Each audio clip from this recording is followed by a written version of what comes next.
A number of you seem to be struggling with finding the zeros of a polynomial function, specifically with those with a degree of 3 or more. So I thought I would work through a couple of examples for you. So I pulled a couple from Knewton, and the first one is x to the third minus 5x squared plus 25x minus 125. Now, to find the zeros, we set this function equal to 0, and ultimately we're trying to solve for x. I do notice that this particular polynomial does have a degree of 3. Remember, the degree corresponds to the highest exponent. So my degree is 3. And remember, that degree corresponds to the number of zeros that I should have. So if my degree is 3, when I'm done, the number of zeros, whether they're real or complex or imaginary, is going to be 3. Additionally, as a side note, remember the degree also gives us insight into the number of turning points. And we would have at most 2. Remember, the formula is the degree minus 1 turning points. And again, that's just a little bit of a side note.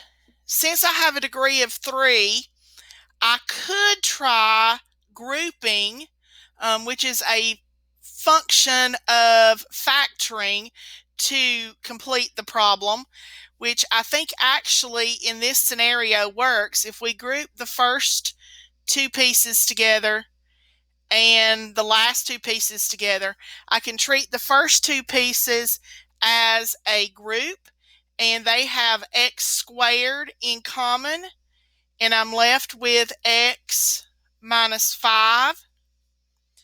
In the second grouping, I have a plus. We always keep the sign that's here kind of in the middle. And I have 25 as a common factor. So 25 divided by 25 would be 1x. Minus 125 divided by positive 25 would be minus 5. And again, that's equal to 0. Then I notice in terms of factoring that both of these pieces have x minus 5. So x minus 5 becomes my common factor, and I'm left with x squared plus 25, and that's equal to 0. Then I know that one of those pieces had to be equal to 0. So either x minus 5 is equal to 0, or x squared plus 25 is equal to 0. And I'm going to solve each of those respectively for x. So for x minus 5, I would add 5 to either side, and I get a solution of x equals 5. Solving x squared plus 25, I would subtract 25 from either side. So I have x squared equals negative 25. I need to undo the square. To undo a square, we square root, noting that it could be either positive or negative. So x equals positive or negative. The square root of 25 is 5, and because it's negative, you have to include the imaginary unit. So I actually do have 3 solutions here. My 3 solutions, and the way that Knewton wants you to enter it, you would enter 5, comma, positive 5i, and negative 5i. Now, You can write these answers as ordered pairs. If you write them as ordered pairs, you would have the ordered pair 5, 0, the ordered pair 5i, comma 0, and then negative 5i, comma 0. So there's a variety of ways to answer the question, but notice that I do have 3 answers. One of those is real, okay? The 5 is real. You would actually be able to see that on a graph. 5i and negative 5i are imaginary, or what we call excuse me, complex. And visually on a graph, you would not see those 2 points because they are imaginary, just like you cannot see your imaginary friend or my imaginary friend. Okay. Another problem to show you the other technique that you can use, if you have the problem x to the third minus 16x squared plus 169x minus 2,704.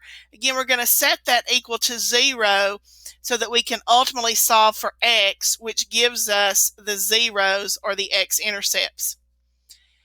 Again, notice that in this particular scenario, you do have a degree of 3, which means the number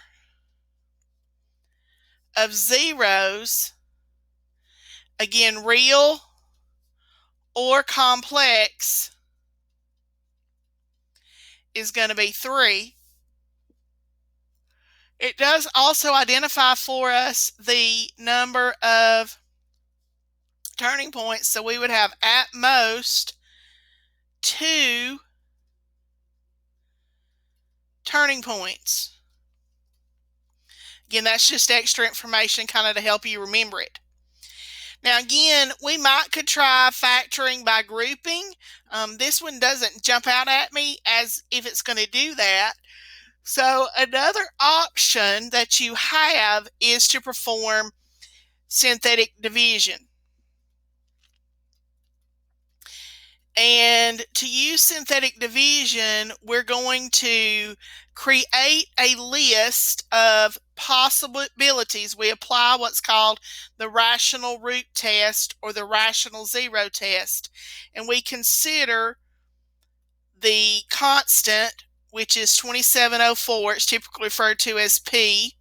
That's your constant from your polynomial, divided by what they typically call Q, which in this case is 1, and that's your leading coefficient.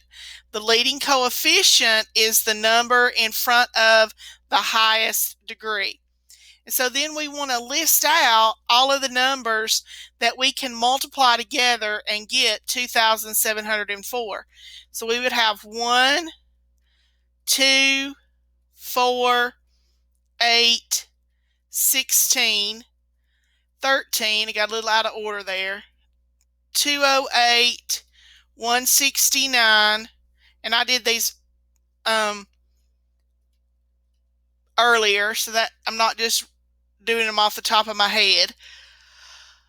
1352 and 2704, and in any case, any of these could be positive or negative. We don't know, so we have to consider that each of these individual numbers could have been positive or negative. So when you create this list, you have 12 options, but it's really 24 because you have to consider both positive and negative. Then my denominator is just 1. So I ultimately have the list, and let me see if I can put them in the correct order for us. We would have positive or negative 1, positive or negative 2, positive or negative 4, positive or negative 8, positive or negative 13, positive or negative 16, positive or negative 169, positive or negative 208, positive or negative 338, positive or negative 676, positive or negative 1352, and then positive or negative 2704. So there's my list of 24 options. So then I'm going to set up my long division, or excuse me, not long division, but my synthetic division. I'm going to list out my coefficients. I would have 1, which is for x cubed, negative 16x squared, positive 169, minus 2704. At this point, it may become trial and error. You can, pick a number and see if it works. Noticing that I have like negative 16, 169, and I have bigger numbers, I probably don't want to use like 1, 2, 4, maybe not even 8. But I want to kind of maybe use some bigger numbers, but maybe not go up, kind of go middle of the road. So let's start with, say, 13. So we drop the 1. 13 times 1 is 13. I get negative 16 plus 13 is negative 3. 13 times negative 3 is negative 39. 169 minus 139, or excuse me, 169 minus 39 is 130. And then I got to do 130 times 13, which gives me 1,690. So negative 2704 minus 1690, or excuse me, plus 1690. I should have added. Sorry, missed my sign there. I get negative 1,014. So I'm kind of thinking it didn't work because this value is not 0. So I need to try something else. And maybe I'm going to go a little bit higher since this is still a negative number. So we start over with our 1, negative 16, 169, negative 2704. And maybe let's go with 16. Okay, so I have drop the 1. 16 times 1 is 16, which gives me 0. 16 times 0 is 0. 169 plus 0 or minus 0 is 169. Then 169 times 16 actually gives me 2704. So when I subtract that, I get 0.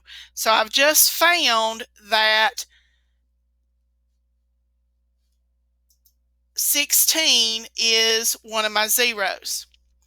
Now, to check for multiplicity, what I should do is use the 16 again, because perhaps it works twice. I don't know. It might. Okay, so I need to check it. Otherwise, I don't know. So drop the 1. 1 times 16 is 16. 0 plus 16 is 16. 16 times 16 is 256, plus the 169 is 425. So it doesn't work a second time, so there's no multiplicity. So if I go back to this line right here, don't go back to the beginning, go here. Okay, we've divided out one number, so this is actually x squared, because we had x cubed, so it drops to x squared, plus 0x plus 169. So we have x squared plus 169, and that's equal to 0. You could continue guessing and checking, but once you have it broken down into a quadratic or a high exponent of 2, guys, it's just as easy at that point to do the factoring. So I would subtract 169, not to mention if you have imaginary solutions, factoring is the only way you're going to find them. So you have x squared equals negative 169. You then want to undo the square. So we're going to take the square root of both sides. It can be positive or negative. So x equals positive or negative. The square root of 169 is 13. Since it's negative, you have to include the imaginary unit, which is I.